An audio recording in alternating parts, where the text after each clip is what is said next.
নমস্কাৰ বন্ধুসকল, কি খবৰ আপোনালোকৰ? আশা কৰোঁ ভালেই, মোৰো ভালেই বন্ধুসকল। আজি মাছৰ লগত মচুৰ দাইলৰ ৰেচিপি ভিডিঅ' এটা আপোনালোকৰ আগত শ্বেয়াৰ কৰিছোঁ। আপোনালোকে ভিডিঅ'টো চাব। ভিডিঅ'টো চাই ভাল লাগিলে লাইক কৰিব, কমেণ্ট কৰিব, শ্বেয়াৰ কৰিব আৰু যিসকলে মোৰ ভিডিঅ'টো নতুনকৈ চাইছে প্লিজ চেনেলটো ছাবস্ক্ৰাইব কৰি দিব। এতিয়া আহকচোন ভিডিঅ'টো আৰম্ভ কৰোঁ। দাইলখিনি মই 1 ঘণ্টামানৰ আগত তিয়াই থৈছিলোঁ আৰু এতিয়া ভালদৰে ধুই লৈছোঁ।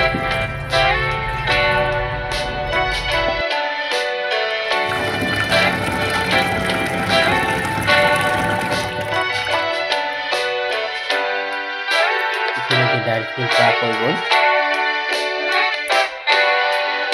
মাছ পিছত মই এতিয়া মিঠাতেল সানি ল'লোঁ।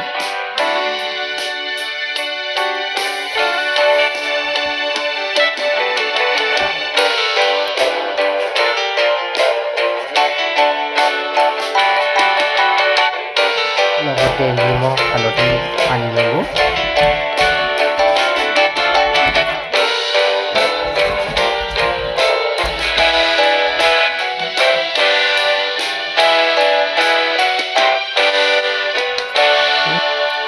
পিঁয়াজ, ৰচুন, টেঙামৰা গুটি আৰু জলকীয়া 3টা মই ল'লোঁ।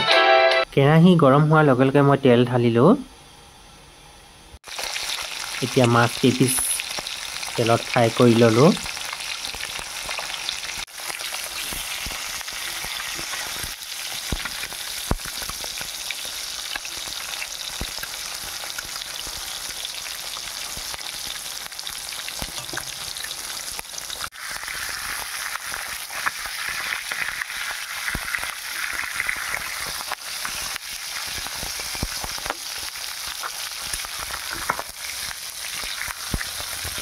মাছ কেইপিচ ফ্ৰাই কৰা হ'ল।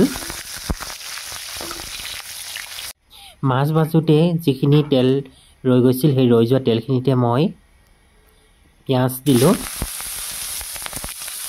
এতিয়া পিঁয়াজখিনি ৰঙচুৱা পৰালৈকে ভাজিলোঁ।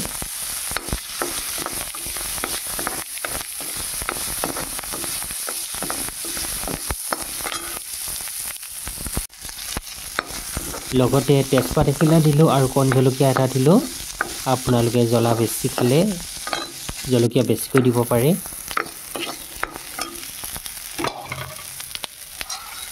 এতিয়া মই দাইলখিনি দি দিলোঁ।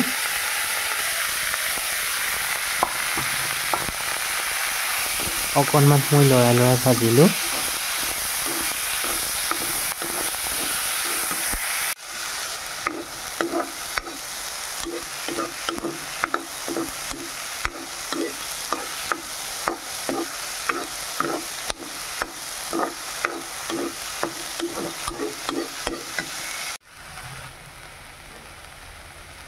নিমখ এচামুচ দিলোঁ।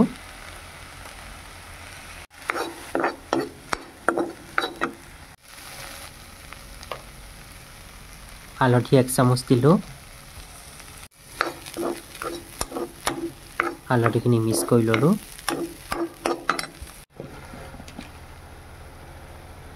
এতিয়া লাল মিৰ্চ পাউডাৰ অলপ দিলোঁ। ৰংটোৰ কাৰণে দিছোঁ। এতিয়া পানী দিলোঁ আন্দাজমতে।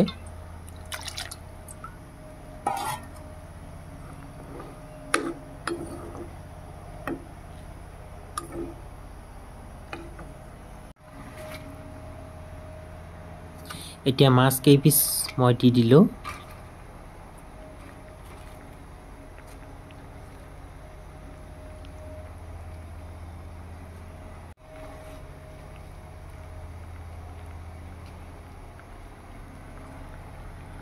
টেঙামৰা গুটিকেইটাও ইয়াত দিলোঁ। আপোনালোকে বিলাহীও দিব পাৰে। ধনিয়া অলপ দিলোঁ।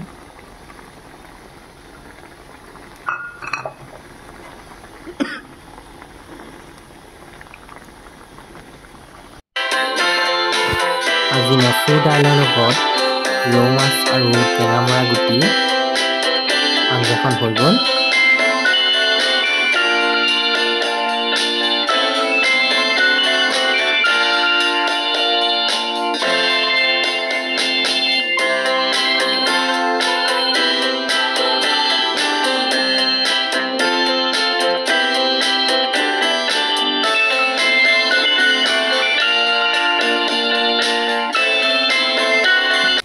এতিয়া মই অকণমান আপোনালোকৰ আগত খাই দেখুৱাইছোঁ।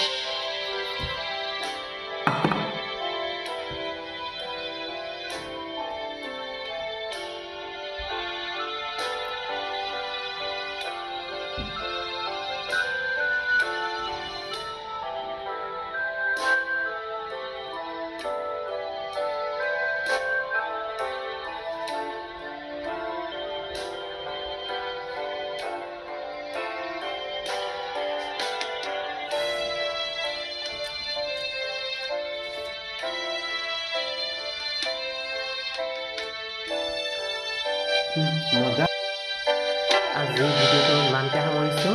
ভিডিঅ'টো চোৱাৰ বাবে আপোনালোকক বহুত বহুত ধন্যবাদ।